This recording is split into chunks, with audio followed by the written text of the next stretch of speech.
Je vous rappelle les élèves que l'avenue de M. Valence s'inscrit dans le cadre du cours d'éducation civique chapitre 1 et chapitre 2 sur la citoyenneté et sur l'engagement.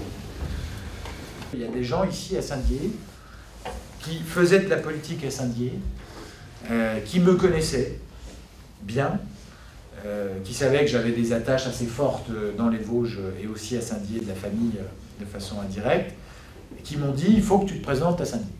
On a besoin de quelqu'un de nouveau, on a besoin d'un jeune. » À l'époque, j'avais 32 ans. Oui. On a besoin d'un jeune, on a besoin de quelqu'un qui apporte un souffle nouveau. On est divisé. Et l'une des personnes qui est venue me chercher, c'est Madame Chauveau, qui est ici présente et qui peut témoigner de ce que j'avais pas trop envie de me présenter. C'est vrai.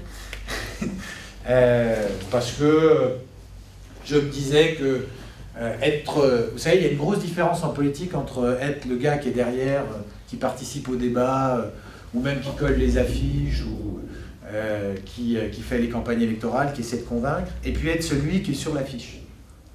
C'est complètement différent. Et c'est fatigant de coller les affiches, d'être dans les débats, c'est souvent frustrant, mais en même temps, quand vous rentrez chez vous, vous êtes tranquille. La différence, quand c'est vous qui êtes sur l'affiche, c'est que vous n'êtes jamais tranquille.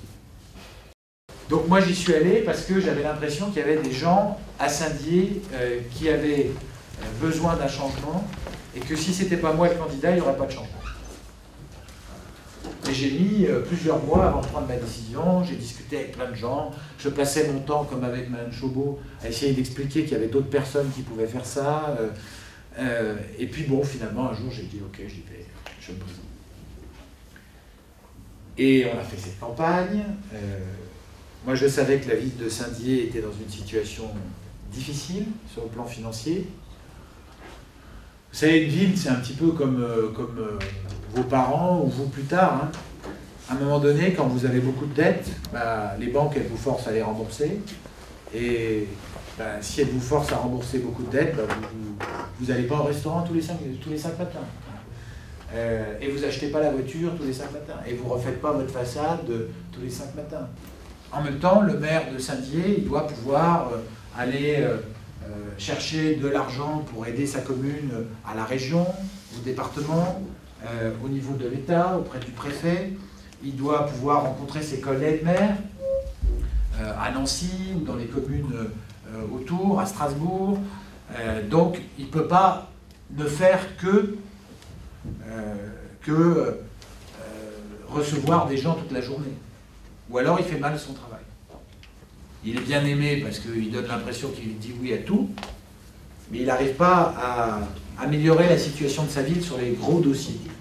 Donc au quotidien, la vie de maire, c'est très varié. La semaine, c'est plutôt des rendez-vous avec...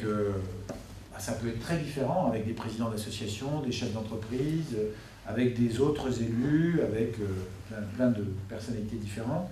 Pas mal de déplacements aussi, à la région, à Nancy, à Paris. Par exemple, pour le Festival international de géographie, beaucoup d'entre vous le connaissent, hein, bien sûr. Toutes les réunions pour préparer le festival avec les géographes se font à Paris. Donc il faut y aller. Etc., etc. Puis le week-end, c'est souvent ce que vous connaissez des hommes politiques.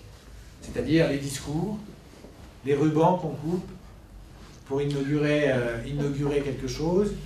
Une des tâches que je m'étais donnée, c'était justement de permettre à Saint-Dié de travailler avec plus de gens. C'est pour ça que j'ai été élu à la région et que je m'occupe des trains à la région. Je suis président de la commission des transports. Donc c'est un sujet où on a, pardonnez-moi l'expression, où on a des emmerdes toute la journée.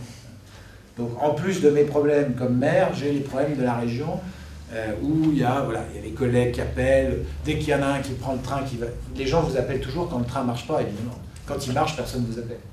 Et ça, c'est normal. Et c'est pareil dans une ville. Quand il y a quelque chose de bien, les gens vous le disent rarement.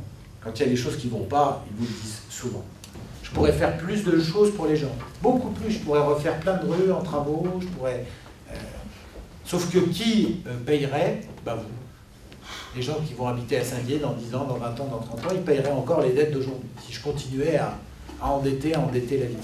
Et aujourd'hui, on paye les dettes d'il y a 20 ans, en ce moment à Saint-Dié. Donc à un moment donné, faut faire des efforts. Et c'est pas facile de les expliquer. Parce que les gens, ils veulent toujours que vous fassiez plein de travaux, que vous construisiez plein de trucs. Et on fait des choses. On va faire un skatepark l'année prochaine à Saint-Dié. On va créer un grand parc avec un grand jardin d'enfants sur le terrain de l'ancienne piscine, vous savez, de l'autre côté de la Tour de la Liberté. Donc on va faire des choses. Mais on pourrait faire encore plus, c'est sûr. Sauf qu'il faut être raisonnable, être sérieux. Et y compris avec les adjoints, parfois, c'est pas toujours facile. Parce qu'ils arrivent, ils ont plein de demandes. Ils défendent tous leur domaine, la culture, les affaires scolaires. Il faut refaire toutes les écoles, il faut refaire le musée. Il faut... Et puis vous, vous dites, bah, attends, l'argent, il ne se multiplie pas.